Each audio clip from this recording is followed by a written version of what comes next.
Okay, so here we are in a back bedroom along the front of the house, and wow, this is pretty busy, and this definitely looks different from the mold from under the sink. So what's going on here?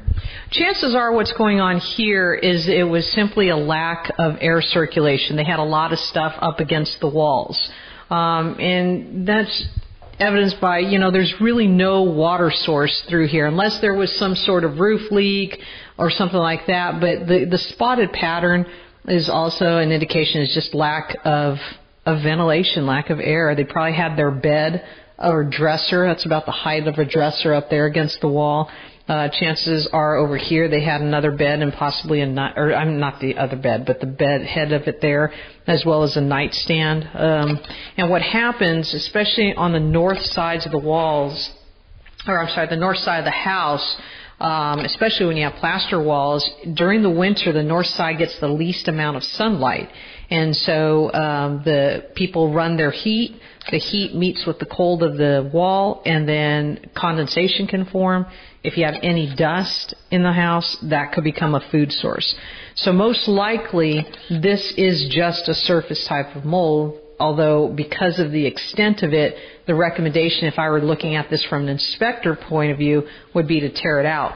And if you can look right over here, I kind of hate to do that to Rich here, but what I mean by surface is you have it all around, but here's a piece of the paint missing. And so you have drywall, and yet the drywall is white. You can see that. So that's why I say most likely it hasn't penetrated all the way through.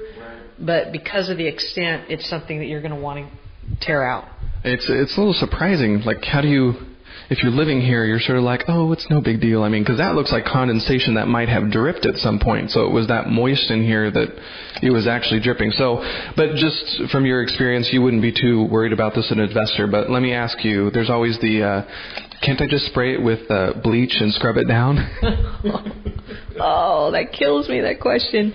Yeah, no, you can't. Not something like this. It's just too extensive. There's actually a great article on the California Department of Health website that talks about it. It's called Mold in My Home, What Do I Do? And you can just go to that website,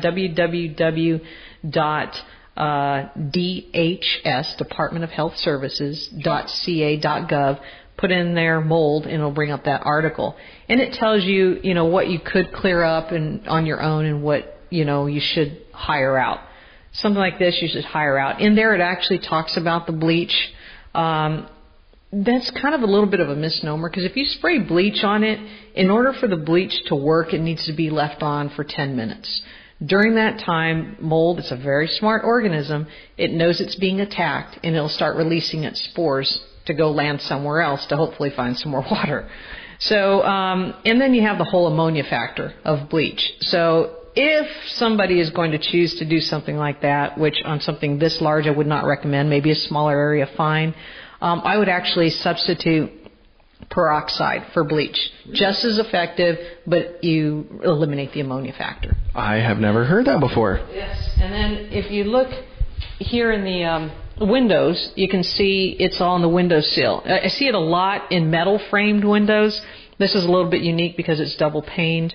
But same type of thing. And what I would actually do in something like this is take your liquid dish soap, okay? Make it more, the gel kind, make it more jelly than sudsy, and actually wipe it with that first. The reason to do that is because the gel of the soap will actually cause the mold spores to stick together and will limit the release into the air. It's not going to eliminate it, but it'll eliminate, limit it. I'm seeing a business opportunity, liquid gel soap with peroxide. Will it work? I don't know.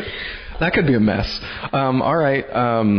I guess we'll get into the clue report later, because I definitely have some questions of how that comes into play as an investor, and if you're selling a house that has had mold. How much does it typically cost for a mold inspection? Well, I'm on the low end here in San Diego. I charge $185 for the inspection. It does not include any testing. Usually when there's a problem, unlike this house, it's confined to one area. So worst case scenario, you're going to be spending about $450 to do air sampling. Just for the investors out there, if an inspector tries to tell you that you need to take a surface sample, an air sample in this room, an air sample out there to see if there's cross-contamination, blah, blah, blah, don't do it.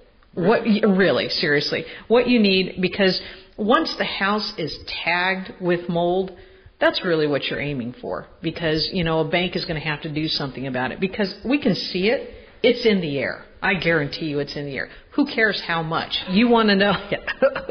You want to know what kind is it? Is it something that's going to be bothersome to somebody else? So truly, a surface sample is going to fulfill that need of finding out, is it a toxic producing mold that's going to be bothersome to people, and you don't need to waste the money on air sampling all over the place. This is going to be more cost effective just to take a surface sample of this and under the kitchen sink. Save your money. All right, cool.